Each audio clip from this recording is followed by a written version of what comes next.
So I appreciate your time, and I'll just Absolutely. we'll just kind of riff, and I will loosely guide it, but I do my best just to shut up and let people talk because I feel Cool. like everybody's journey is different Yeah, and absolutely. unique in making art work and be sustainable. So I'm just super curious as to how everybody does it, and I've watched you over the years do it. So I'm like, man, I got to.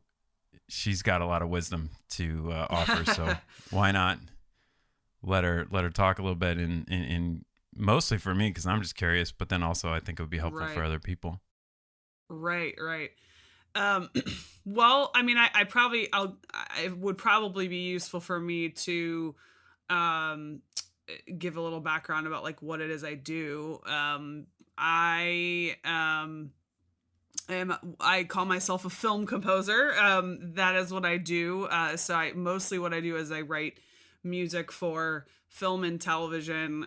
Occasionally, also writing for things like production libraries, things that get licensed into things like film and television, ads, whatever. But mostly, what I try to focus on is writing to picture, right? So like the music I'm writing is married to some sort of visual story, right? So that's kind of the journey I've been on for more than a decade. I've been pursuing this. It's I amazing. was a worship leader for 5 years in a previous life, Yes. and got married young. And we were living in South Florida.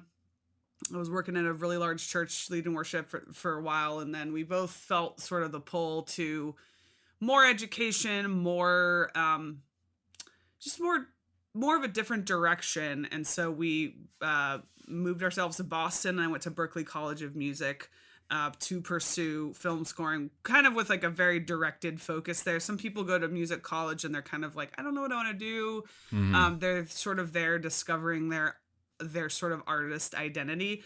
I went there kind of very much knowing that I wanted to do film scoring. So it was nice to be able to, especially at such an expensive place, Yeah. be able to be a little more focused. So I wasn't, wasting time and money. And so from there, I basically was out in LA and was able to um, I started working for another composer who has ended up becoming a pretty successful film composer. Yeah. Worked for him all the way from like being an intern to all the way up to like running his company and writing music for his shows. So the biggest work I've done is writing what we would call additional music. Some Mm. people would call it ghostwriting, but real ghostwriting is when you're actually not listed anywhere as having written something. You're kind of like hidden away.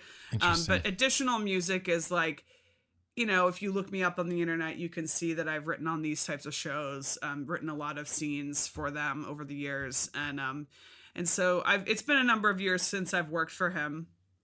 So in the recent years, I've been pursuing my own career, making that jump from working for someone else to really trying to get my own credits, my own Yeah.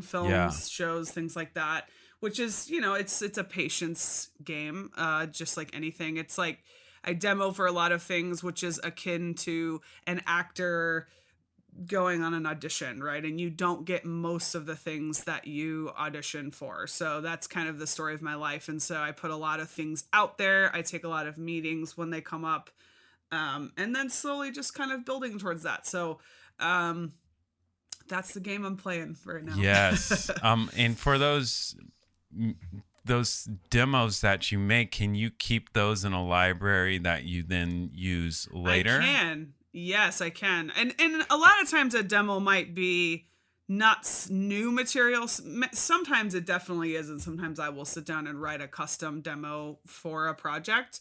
But many times it's simply, um, it's like old material that I'm pulling into like a list of tracks that we would call like a reel for them, right? So Right. it's like because I've worked for a while and written in a lot of different styles.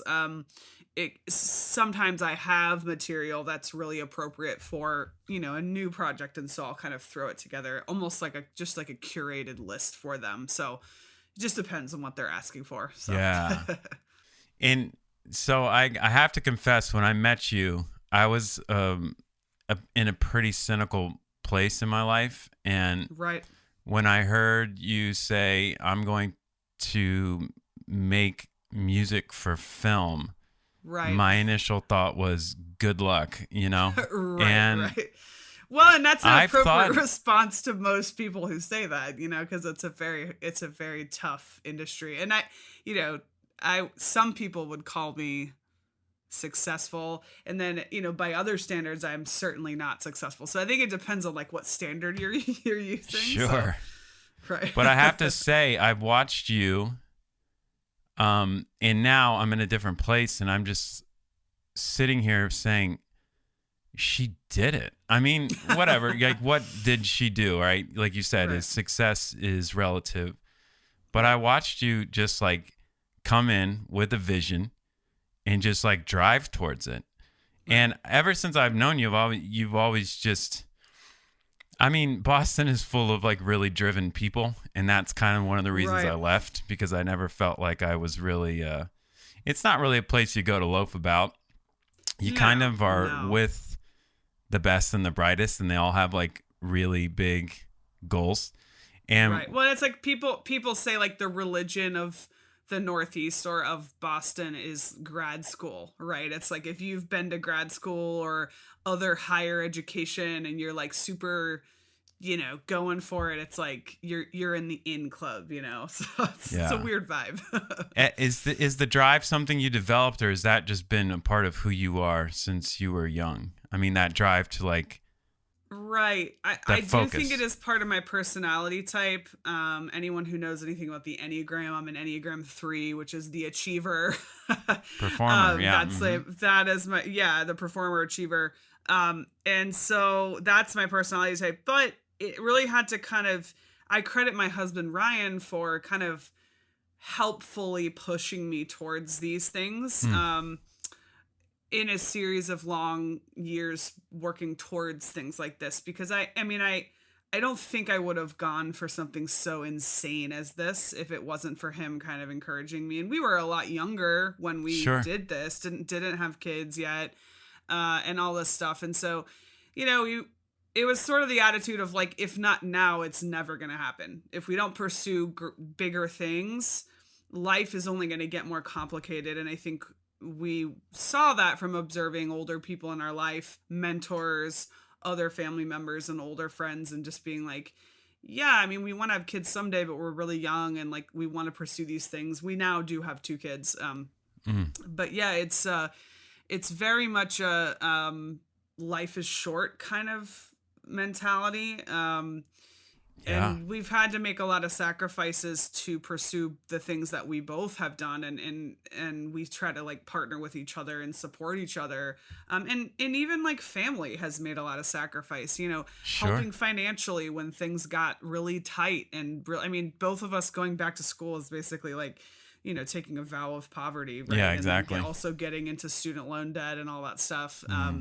But it's really, it's been worth it because both financially and not that we are not like massively wealthy people, but there's been a way, like I earn a living doing this, and there's when waves of that, it's like feast or famine. Some years I make, gobs of money, and then some years I make like nothing. Right. So, you have to ride those waves, but yeah, it's push from him for sure, I think has been a huge part of it. And I think I do have this innate sense of like wanting to, my personality makes me want to prove my own worth by what I accomplish, which has like a real dark side, because when I'm not grounded and when my identity is not in the right place, then that is when that cynicism comes in, because it just eats you up. And like I've fallen into seasons of true like workaholism, Sure. and just absolutely,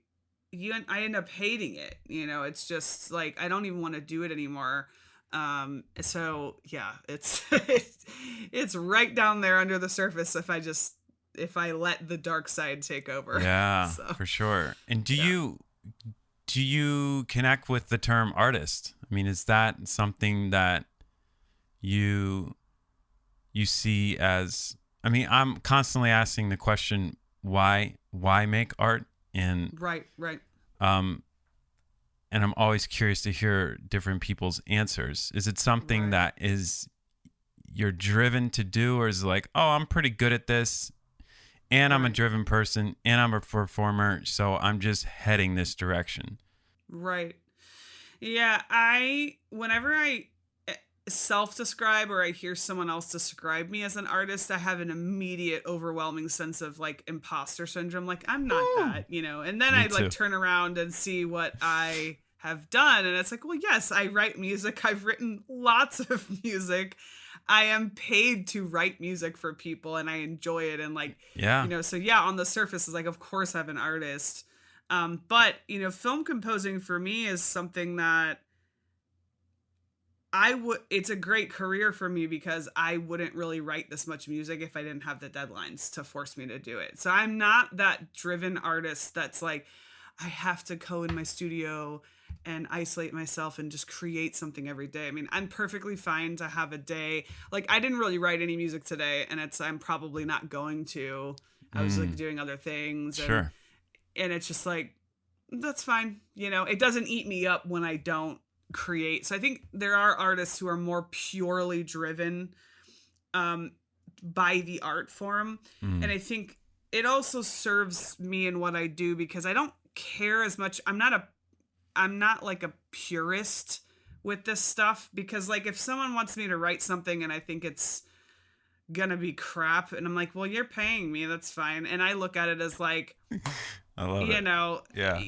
I'm being paid by you and like this allows me to have income and have a credit and have reputation that then propels me to another project that Mm, is what I'm passionate about. So it's like yeah. a stepping stone. So I don't care if I have to write, lame transitional boring cues under another composer's name, which is what I used to do more and like or just like really bad projects that are just not that great and it's like, well, it's another credit, it's another stepping stone. So um it's a mix, or even if it's just a style of music I don't like writing. Sure. I don't really, there's a lot of things that are just more of a slog for me than others. Yeah. So you have to be a little bit of like all things to all people as a film composer Hmm. because the project dictates like what the style of music is. So you have to sort of learn quickly how to, fit a lot of molds Yeah, totally. musically. What So was the first film you watched? I guess picture in music together that was like moved you to be like, that is what I want to do.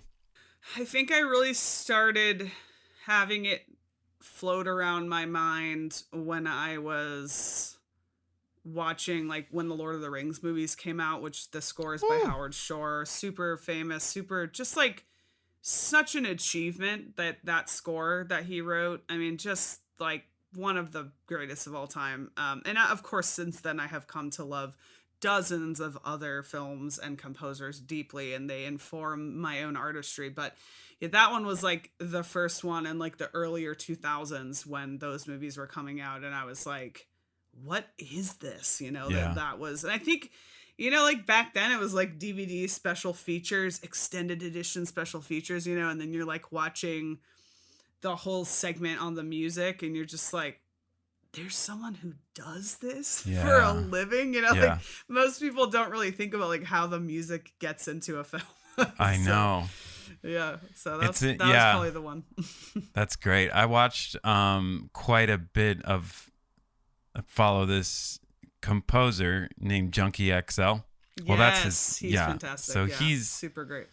he's been in he's been in the biz for years, but then I guess he Yes, as an started electronic writing, artist, right? Yeah. And then and then Hans he Zimmer, of has. course, the very famous composer Hans Zimmer, kind of brought him into the fold of Oh, film cool. scoring and kind of worked with him, and then that propelled him into like he like Junkie XL. He also goes by Tom Hulkenborg. He's a Danish, I think Danish, but he is definitely like an A-list composer now. I mean, he is like one of the the top list of people that people want to compose Yeah. major like huge films. So yeah, he's great. I, He has a I great YouTube channel. Yeah, his YouTube channel is great, and I started getting into him because I was really into gear, or like lusting Right. after gear I couldn't afford. Right. And this Right. dude has basically every single piece of gear anyone could ever want. Right. And then Right. but then I watched how he did the Deadpool stuff and Right. worked on all these different things. And then what I love about it is he's just like kind of giving away a lot of that information. Obviously, I'm not going to have like Right. a Juno from like the 80s that's like perfectly pristine and be able Right. to Right. do all the stuff he's doing, but it's really interesting to get into like the behind the scenes Right. of the actual scenes, you know. It's like Absolutely. pretty Yeah. amazing And to it watch that. shows a generosity of spirit. I think like there are some composers who feel like more insecure, like they want to guard their own secrets more jealously. And he's just a guy who realizes that that's dumb because everyone's unique, and even if you gave out all your secrets, no one's gonna sound like you. That's right. And he seems like a really good guy. I've known some people who work for him or have worked for him just as like assistants or tech people. So yeah, he seems like a good guy, and reputation and relationships really are the thing. It's like that's why giving away secrets, people who are I don't know, like skittish about that, they are like missing the point of what this is. It's like people Mm, hire you because they like you. It's actually weirdly less about the music, which can either be really good or really disappointing depending on how you feel about mm, your own music, or how personable a person you are. A yeah, lot of the times I've been hired for things, it's about the music for sure. You got to deliver. You have to be a pro, sure. but it's like if you're an a-hole, people just they don't want to work with you, They or don't want to work the with you. list will dwindle down, of people who want to work with you. So Yeah.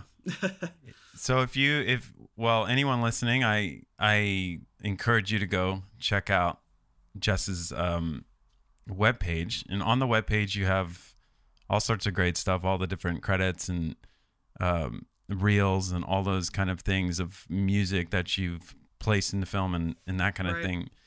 But obviously one of the most compelling parts of the website is the concert that you were Right, doing, right. and you were conducting. Walk us through a little bit of what that was, Right. and tell me what was going through your head when you're like conducting a full orchestra when people are playing your music. I can't even imagine what that feels like. Yeah, that was wild. It was because I'm not like I mean, I had done some conducting in school, but like it's certainly not like that's like not my forte. So that was like a very nerve-wracking but awesome experience. Yeah. So I was very privileged to be included in this concert. It was the first of two that have happened. Called The Future is Female concert. It was kind of like this was back in 2017.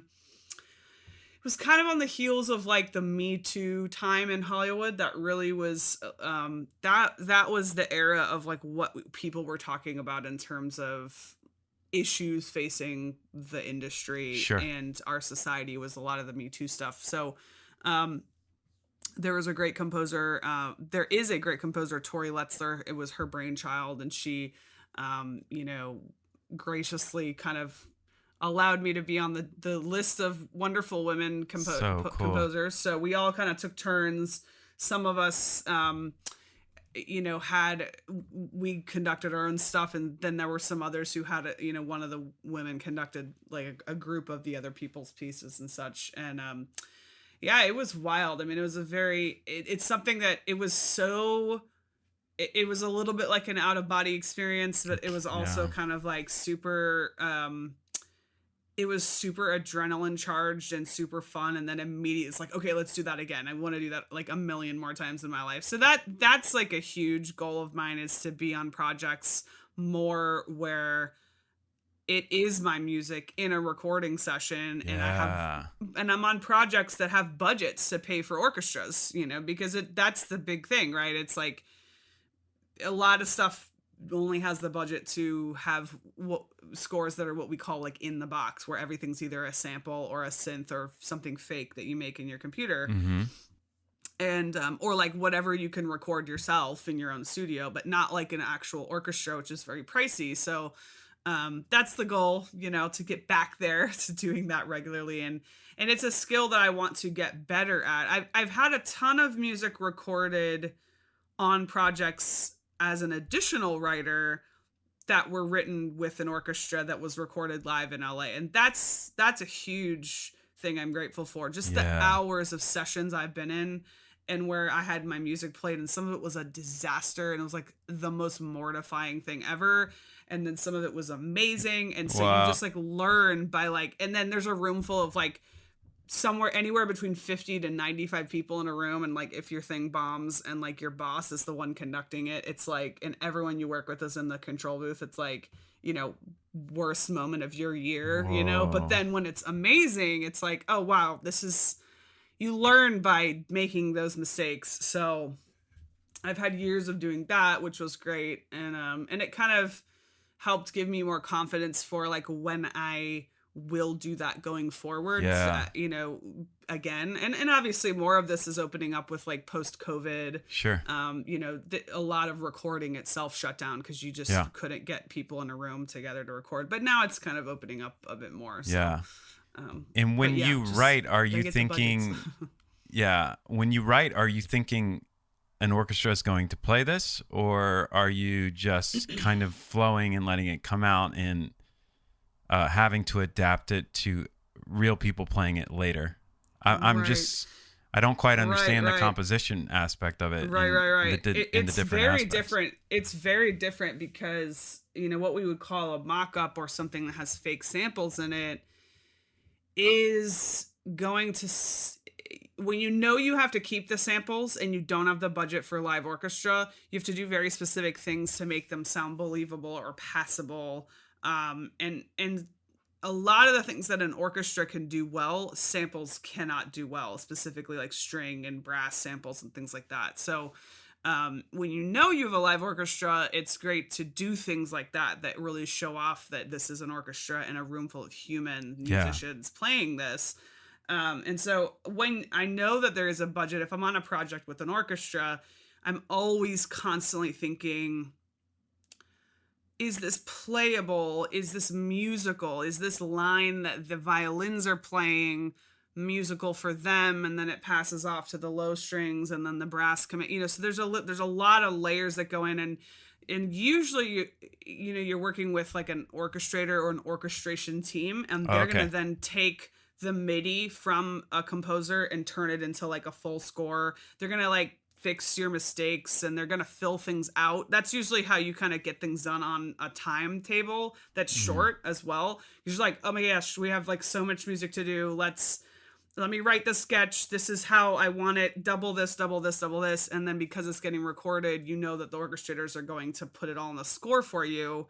It's sort of like a musical assembly line in that sense.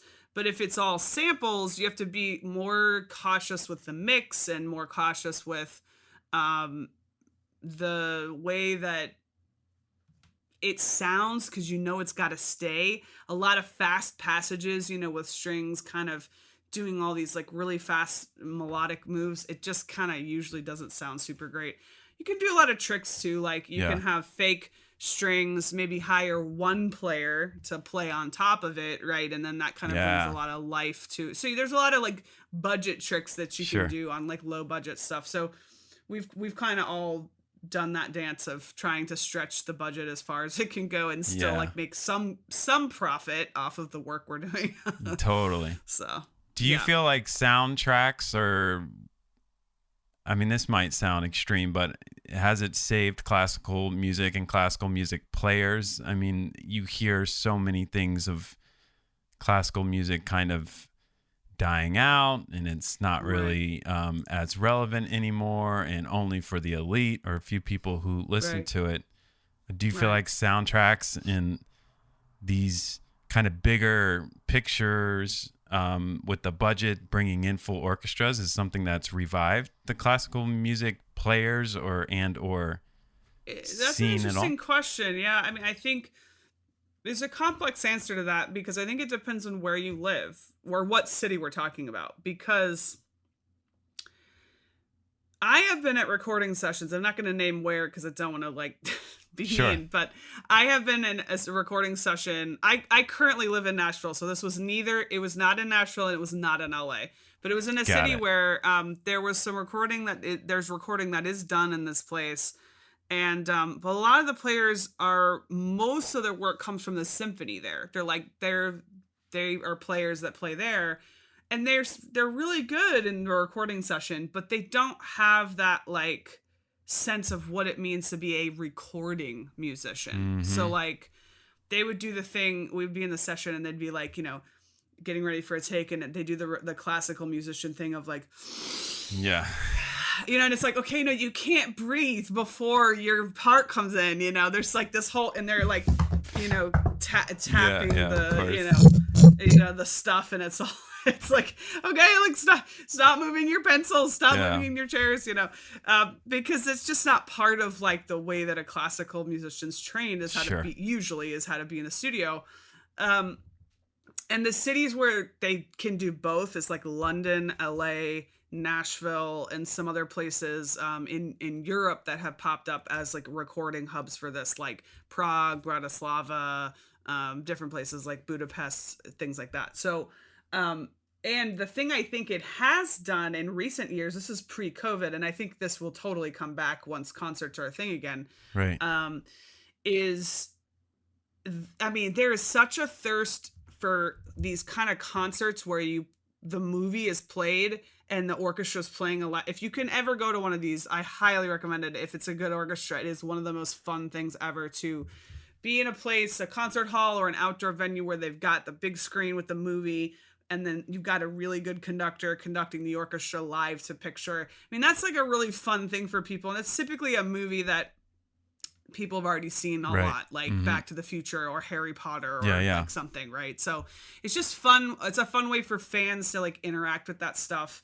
So I think it's caused a lot of crossover and a hunger for those things there. Yeah. I don't know if I mean, I think in places like LA, there's definitely like a good crossover. I mean, a lot of the players who are playing in the LA Phil are always, you know, playing in these concerts that are at like the Hollywood Bowl where you are playing movie music, but they're also doing like Beethoven concerts and things like that. So, you know, there's some crossover there, but I'm not sure if the love of film music causes people to go deep into the classical repertoire. That I don't really see as much. So that's the complex answer to that question. Yes. I love it.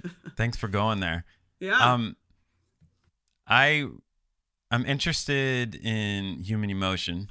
Obviously I'm a very sensitive person, and obviously I'm a musician and an artist, and part of, I feel like our prerogative is to draw out human emotion. But I've also been, it's like you'll see a video or a film and there'll be no music, and then you'll put in different types of music, and it's almost as if the director or the person is kind of manipulating you to feel a certain way with the power of music. And music does have like an immediate draw, and it speaks to the soul. It's a language, you know. And so when you're going into writing for film or writing to picture, I guess I would just, as a broader question, how are you thinking about emotion in those moments? And are you deeply feeling in those moments? Or do you just like, oh, I know what will work here. E minor to A minor, and that's going to make it very weepy or something. Or is it like, I'm just curious as someone who I've written, obviously, I mean, I've written to film, I've written to my YouTube, videos and Right. stuff like that. So you can tell by adding in certain elements or taking certain elements out that it can change the whole feel of what you're saying. Right. And so as a composer, especially a film composer, how do you approach emotion? I feel like it has to be kind of like the currency you deal in, I would imagine. Right. Yeah, I do kind of swim in like the well of emotion. I mean, back to the Enneagram, I'm almost like I have a very strong four wing, which is like I'm a 3 with a 4 wing. And so the fours are like fours? very like deeply feeling and the individualist, and you're feeling your way through life, and so I totally like live my life that way. And I'm a hard 4, and I was really annoyed as a 4 reading something and being like, oh my gosh, this is exactly what I am. They don't really know me. Right. I know. It's so funny how you think you're so unique and you're like, oh, wait, there are other people that feel the same way. Yeah, absolutely. But yeah, I mean, there are times when I have written a scene and I am so emotionally involved in it and I cry like every time. And then like when you write it, you're going to see it like 500 times because you're playing it back 500 times. But there are others when I am not emotionally invested and it's just like an obnoxious action sequence and it's just mechanical and it's like, okay, I just gotta like kind of do the thing here.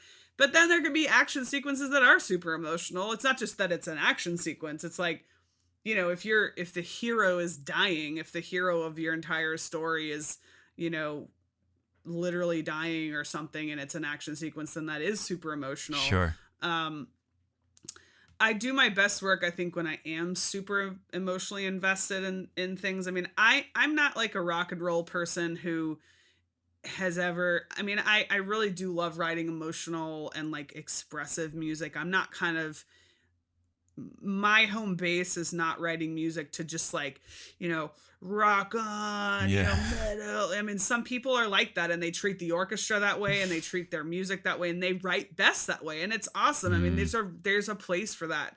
You want to sometimes go to a rock concert and just have your face melted off, I mean, that is a very specific other emotion, so and I do that when I have to. It's just not my favorite kind of thing to write. But yeah, I mean, there are times when I have written scenes and they're just completely like they mess me up sometimes, because I got into this because I love story and I do deeply believe that is how we experience our humanity, because just from the beginning of humanity, recorded human history, that is how humans we know experience their humanities, through storytelling. And this is how humanity experiences stories, is film, television, and also like video games. I don't really write much for games, but that's also a super viable, amazing art form. It's just a kind of a different thing off on the side. And it's like cool to really be a part of one that you can resonate with. And so that's kind of like the magic sauce when you get a project you like, a scene you like, and you're kind of having a good day and you get emotionally into it. It's like, that's a good writing day. It doesn't happen all the time, but because even on a show, for example, or within a movie, I might have a scene I really love and I pour my heart into, but the next one's just kind of, nothing's really happening, because you can't have the emotion without the regular stuff either, right? You can't, just like nothing is pleasurable in life if you never have anything bad happen in your life, right? If you're a billionaire and you just live on a yacht and you have 50 houses around the world and you can pay for everything, some of those people are super miserable, right? Sure. There's no, if you just have pleasure all the time. So if you just have like these amazing emotional moments in a show or a film, it almost becomes like melodramatic, like a soap opera, right? Like a good story is going to have all of those things. And so when I partner on a project and collaborate on a project, I mean, I'm getting in there and it's really like, I'm asking the question, like from the filmmaker, like, what are we supposed to feel here? Like they're telling me when we have our meetings about it before I start writing, we're going through it in detail, and I'm like, tell me the feelings. And I usually try to disarm their hesitancy by saying, I don't need you to tell me musical terms. It's my job to be the musical translator. Don't worry about that. Like, I take that off of their plate. If they want to talk musically, they can, but it's easier for them to talk in terms of story and emotion. And then it's my job to kind of go back into my own writing hole and kind of dig that out musically. And yeah, there's a lot of mechanics that you can get into from music theory, and like, this chord progression is going to make us feel this way. And then, if I'm writing a string piece, then they're going to kind of like do this. And then as they separate and play their parallel sixths and parallel thirds and their melody, and it's going to just be this soaring, beautiful moment. Like, there's all these things that I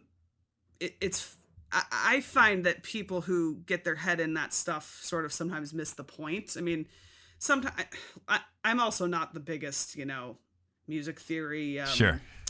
Like, my husband teases me. Like, if he asks me a musical question and I can't immediately answer it, and he's like, "What did we spend all this money for you to go to music college for?" Yeah. And I'm like, I'm not a music theory nerd. I mean, I know a lot more than the average person. Sure.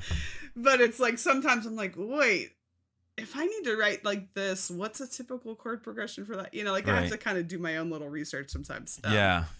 That's great. And that's why YouTube is around, right? Totally. Totally. Yes. Exactly. I felt like, because I did church music for a long time, right, and I'd like to segue into like the idea of cynicism, and right. I have recently become almost like any cynical thought I have, I try to get rid of it as soon as possible, because I feel like it has jammed me up so much over the years. And I guess I would say I'm like a recovering cynic or something. Right. And I had a close friend who was an Enneagram 4 who said, every cynic, she was probably quoting someone else, but every cynic is a brokenhearted dreamer. So like, you had expectations and then they failed, and then you, out of protection, kind of threw up this cynicism kind of idea. And so in church music, I kind of had done it for so long, I understood the tricks of like what we were doing emotionally with the chord progressions. Like, I know this trick, and I felt like, because I was behind the scenes, somehow I had like figured out how it works, and these people were being manipulated, but I was like, I knew like I was elevated of some point, and I'm not going to be like duped by this progression around like music or something. Yeah. Right. And yeah, man, I'm changing on a daily basis, as we all are, but I feel like if you're dealing in emotion constantly, and it really is your job, I guess it could be really easy to become cynical and just be like, I don't know, almost lose the wonder of it. So when I watch a film or something and I'm moved by it, I'm like, wow, that was amazing. What did they do? Or I watched the guy do the Twin Peaks, like walk through the Twin Peaks thing on the roads, and I was just like so moved by this, because he was like really moved by it. And so like, when you're, I don't know, I'd just be curious to hear your thoughts on what do you think about cynicism, and is it helpful? Do you try to avoid it? Where does that fit, especially in an industry dominated by males, where you've had to work like super hard in order to like get even to where you are now, and be so driven? Like, there's so many things that encapsulate it, but has it been helpful for you, and how do you approach it when you see it popping up? Are there like red flags or something, and you have to step back?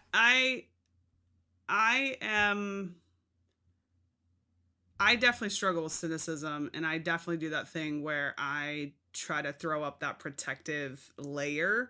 And this goes into my life besides my career as Sure. well, right? I mean, it could be anything from like becoming cynical about my birthday because people don't celebrate it as much as I want them to, so I just become grumpy about it. You know, Yeah, like it totally. could be anything like that, right? So it's a bad habit, and one thing I feel cynical about is like actually because I haven't done a lot of performing. I mean, I've sunk so much of my time into being a composer. I'm actually not like I'm a singer. That's like my main thing Sure. that I've done my whole life. I'm a lot better at owning guitars than I am at playing them. Sure. So, like I just kind of like don't. So when I see someone who's amazing and I experience it, like I actually have this weird problem where sometimes I have a hard time going and seeing live music and really enjoying it. Oh my gosh. It's so hard for me because I'm like, I thought I was the only one. I want to be a part of it. Like I want to be in it. So when I'm in my own element, in my own career, I do better with that. And my cynicism comes from something else. And so my cynicism about this career actually comes more from sometimes it can suck your life away. And like when I had less of kind of autonomy over my own decisions in my career and I was working like crazy, that's when I got really cynical. And one of the things that helps is like I consume a lot of really good like TV and movies, and I've somehow found a way for that to feed my desire to make them, right? As opposed to just watching them and analyzing them. But I still haven't cracked the code for myself with performing. I mean, like I play in church from time to time now, but I'm not like someone who gets up and plays. So, we'll see. Maybe if I pushed further into that part of my life, I would get, less cynical. My cynicism about, the whole, whenever anyone asks me this question, I've been asked this a lot, like the whole female composer thing. Sure. What is it like? It's a super male dominated field.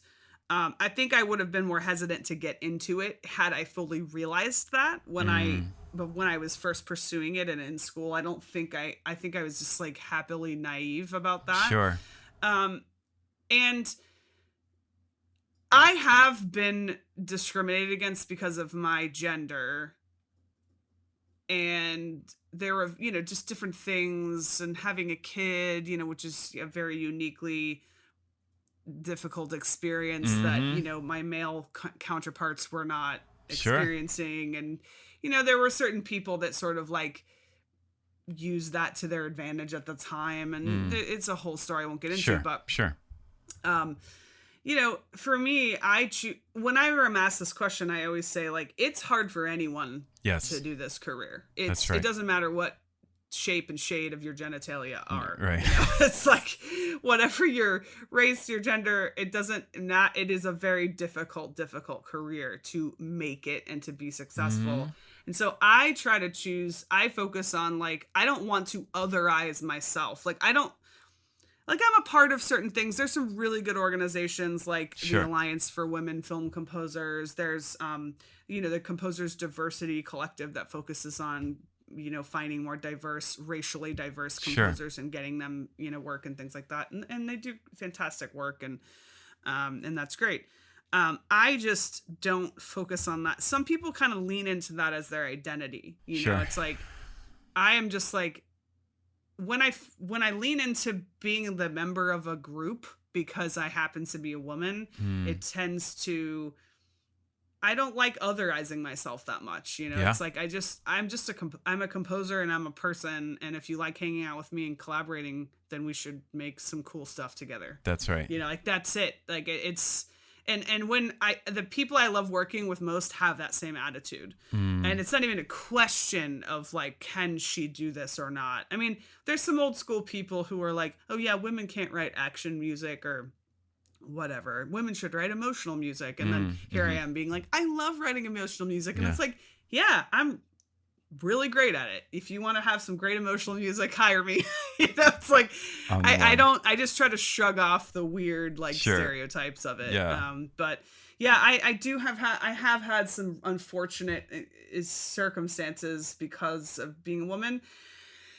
And I've known some people who've had it a lot worse than me, you know, Mm-hmm. actual really horrible harassment that I thankfully have never experienced. So, like, there's some other women who are really talented who've been kind of scared away from this career, or just like, not that they've given up, some of them, but just like that it's made it super hard for them. And that cynicism you talk about, I have seen that on a lot of people. And it comes from a lot of different places. So for me, it's like, I can get cynical about a lot of different Mm-hmm. things from a lot of different angles, and I have to kind of fight against it from a lot of different perspectives, because if I'm not guarding against it over here, but I am over here, then it's going to kind of creep in from an unexpected place. So, Yeah, it's very sneaky. right. It's a And very I think sneaky it's thing. akin to contempt. You know, when you have contempt for someone and like you kind of don't know why you feel that way towards them, even if Yeah. it's someone you love and you're close to. Yeah. Like anytime your relationship with your partner kind of goes south, or your Sure. best friend, or a family member, it's like, yeah, why do I feel this way towards them? Like, I'm so annoyed at them all the time. Yeah. And it's like, to me, contempt and cynicism are very, they're cousins. You know, Mm, they come from that same place of not being grounded in myself and my identity, and not being enough. that's And it's a right. lack of patience also, you know. That's So, right. Yeah, I think it shows up when it's hard to have joy for other people's successes. That's one of the things I right. really want to that's what I pay attention to when I have Right. that feeling of like, how come they got to do that? Or Right. instead of, good on them, dude. They worked their ass off to get there, and Right. now it's finally paying off. Like, that's amazing. Right. And Yeah. those are the successful people I know that can look at it like that. I know who I am, Right. and um, I am grateful for the opportunities have had, and more will come. And Right. anyone winning is good in this industry, especially for independent artists and like that kind of Right. thing. I think but it's tricky, man. Jealousy thing is like, It really is. And it's like, it's when you huge. cherry pick things about someone's life, it's not actually reality. It's like, I could want Yeah, someone else's career success, but you have to take the whole package. It's like, yeah, I wouldn't want their divorce or their depression or that their dad just died. You know what I sure. mean? Like, there's awful stuff in like people's lives, just like we all have struggles. And it's like, man, you can't cherry pick the best stuff and then make a pretend life out of that. It just doesn't work that way. Yeah, and the social So, media thing is kind of set up oh, that's so rough. that Yeah, you it's cherry rough. pick your own life, and curate it to some degree. I think some people are just like, "Hey, it me. I'm gonna do whatever, and this Right, is right, who I right. am. I'm a mess half the time." But Right. for Yeah. when you're doing more like the business side of things or marketing and stuff, you kind of have Right. to hit the highlights. You're not Right. gonna do like, hey, I'm outdoor dashing because I can't afford to. Well, Right. this is how I'm surviving right now. But you got to just say, Right. hey, like out here working, and just present it, cherry pick it yourself. Yeah. So Totally. we got a few more minutes. I'd love to Yeah. just hear. You're working within a DAW, digital audio Mm-hmm. workstation, for all those people who don't know, and Yep. um, so anybody who's a musician or an artist, or in their own artistic workflow, I like to give people like this little something that they could take home like immediately and try Right. and Right. apply it to maybe their production technique or their Totally. different whatever art form that they're pursuing. So what is something you use on a regular basis that you find really helpful in producing Right. the Yeah. music you do? So yeah, I'm a weirdo, and I write in a program called Digital Performer. It's super powerful program. It is amazing for film composing. Mm-hmm. The video capabilities, and just the way that it handles a lot of changes of tempo and time signature, different bars changing all the time. That's super powerful. So, I really enjoy working in it. Um, there's a handful of us that do. There's a lot of people work in other programs, but there's a good handful of us that work in DP. Yeah. So that's what I write in, and I've got a big there's a little bit of a cult like that. following. Sounds like. Yeah, I was thinking of what to say. You know, you mentioned kind of like some tips or like a quick thing. I kind of can't choose, so like if it's cool, I'll just throw out like two or three yes. like small Can't things. Wait. Yeah.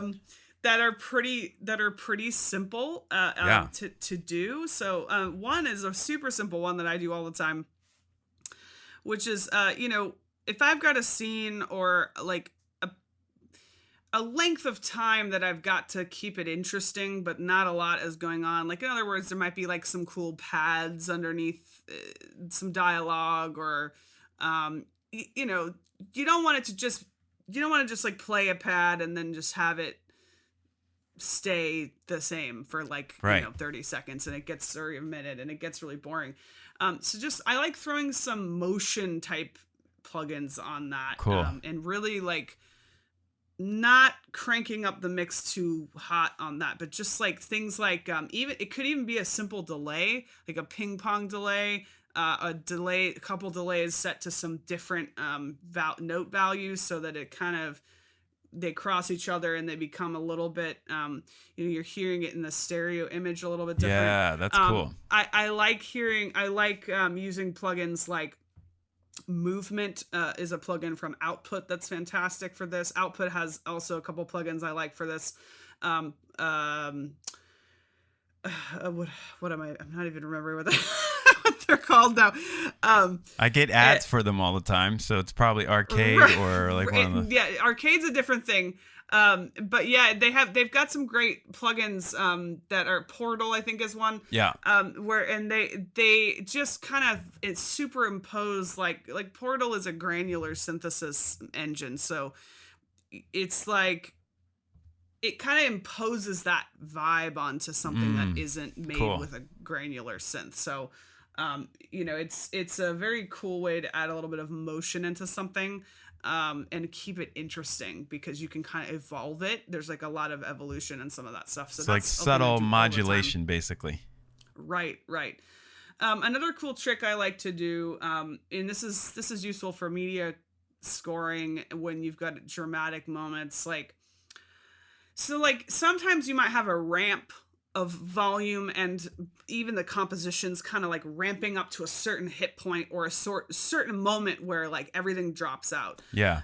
Instead of just kind of cutting everything off there, or even just leaving a normal reverb tail, which is fine, you know, that's cool. One thing I like to do is, like, let's say I've got, you know, okay, let's just pretend I've got a scene and I've got like tremolo strings, like a sample going, or even live, right? It's like they're really playing and they're ramping up to this moment, and then it cuts off. One thing I like to do is take like any kind of reverb. Like I usually use Altiverb, but you can do this with any cool reverb. Like sometimes I do this with like the Valhalla Shimmer reverb. Sure. So certain reverbs sound kind of wacky, so you can do this with a wacky reverb too. Is as it's ramping up, you start from nothing. So it's like the mix is not even in at all. And then right as the ramp is starting to really get really hot, you quickly automate that volume up on the mix of your reverb. And then when your sound cuts off, if you cut it off really hard, then you're just hearing the reverb, a specific kind of reverb that's coming off of that. And if you get weirdo with your reverb, you know, if you kind of... That's cool. I'm not an analog gear person. I'm really kind of just working in the digital space. Sure. You could do this with analog gear, but like, you know, Altiverb has some cool digital versions of like some cool plate reverbs, some spring reverbs, some different... based on like actual cool analog gear. Sometimes I'll mess with those. Like I said, the Valhalla Shimmer is a cool wacky kind of sounding. I love that. Yeah. It just kind of gives you this extra like interest that's not just, oh, here are some strings and here's their natural reverb tail because it's a sample, and like here you go. You know, it's like you can kind of, it's in it, and sometimes I will add this on top of other reverb that's already cool. kind of in there. It's just, this is more of like a feature.